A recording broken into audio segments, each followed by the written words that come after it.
Since the topic this week is play, I think both of us thought that a natural person to involve was Eric Rosenbaum, one of the graduate students in our lifelong kindergarten group, who I think has been one of the most playful graduate students and researchers that we've had here at the Media Lab.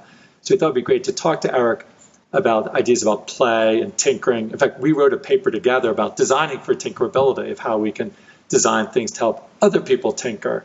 I think one thing that I've always been impressed with you is both you're thinking about how to help other people tinker, but you have a tinkering spirit yourself.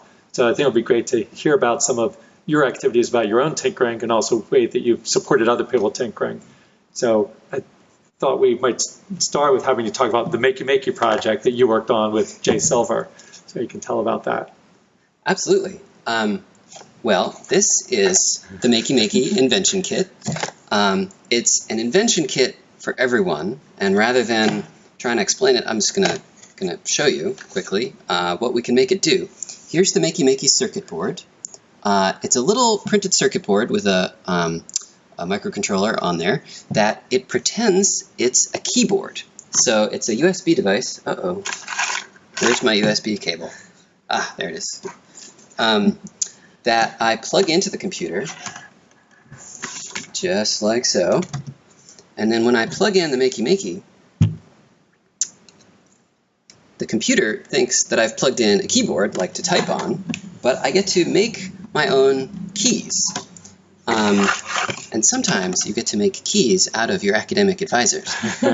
So, for example, I can take one of these alligator clips that also comes with the kit. I'll take this blue one and plug it into, on the Makey where it says space. It also has up, down, left, and right, and click. And so it can pretend to be the up, down, left, and right arrow keys, or say the space bar or the mouse click. So I'm plugging it into space, and now I can make something that replaces the space bar. I have this web page open, makey.com/bongos, which does this when I press the space bar. It makes a sound. So now I can replace that actual space bar with something that I connect these alligator clips to.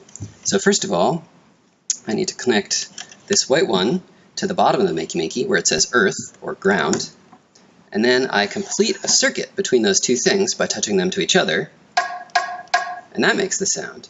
But I can complete a circuit, because of the way Makey works, through anything that conducts even a little bit of electricity. And fortunately, we know that both Mitch and Natalie conduct electricity. So if I hand this blue one to Mitch, and then just ask him to hold up his other hand, now I'll connect myself to ground, and we can complete a circuit by high-fiving. Now we can add Natalie in, and she's going to be, let's see, this drum has the left arrow on it.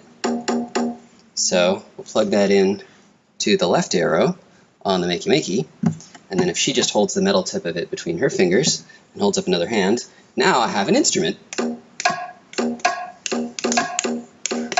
made of two people. So that's a quick intro to how the Makey works. Maybe you can say a little bit, after you started working on this and put it out to the world, people started using it in all sorts of ways, probably a lot of ways that you never imagined. May talk about some of the experience of how other people ended up using Makey. It's been incredibly exciting to see the variety of things that people have been able to do with it. When we first created it, Jay and I made a few examples ourselves at his house in the woods. And so we filmed ourselves playing Dance Dance Revolution by jumping in buckets of water and making a game controller out of Play-Doh and so forth. So maybe we should see some of those examples? Sure. So Makey is about making anything into a key. Why use your boring old spacebar when you can plug in a banana and make a banana spacebar? For Super Mario Brothers, you can play with the arrow keys and the spacebar, or take some Play-Doh, put it onto a notepad, plug that into the Makey, and now you've got your own homemade, slightly squishy game controller. It really works. When we play Pac-Man, we can replace the arrow keys with this drawing. It's just made of regular pencil on regular paper, plug into the Makey, and now you can play by touching your drawing.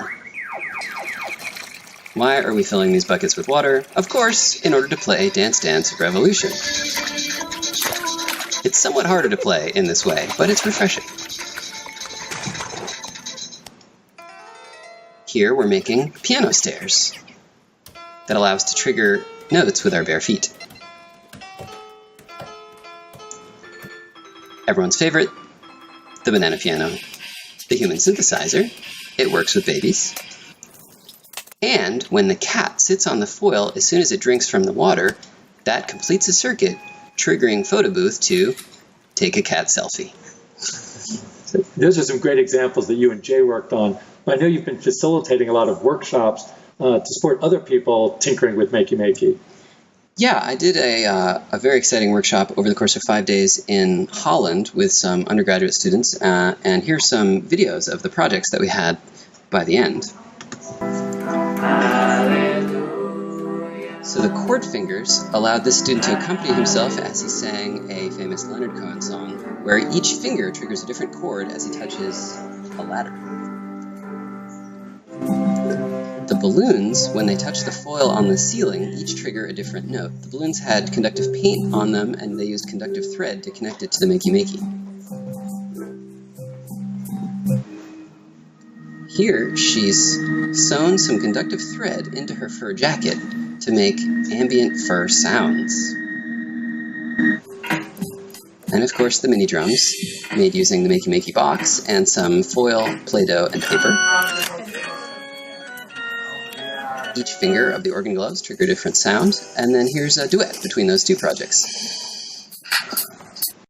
How do you set up, I mean, I've seen you do it, but can you talk more about how you encourage people to tinker and play? I mean, it's not like at the beginning you said somebody make a balloon, on the ceiling. Mm-hmm. Yeah. Well, the very first thing actually that we did as a group in that workshop setting was I had everyone in a big open room lie flat on their backs on the floor with their heads in the center forming a ring, and we played an improvisation game called Floor Head Hum, where everyone sings a long steady note and you get these emerging harmonies that gradually shift and change.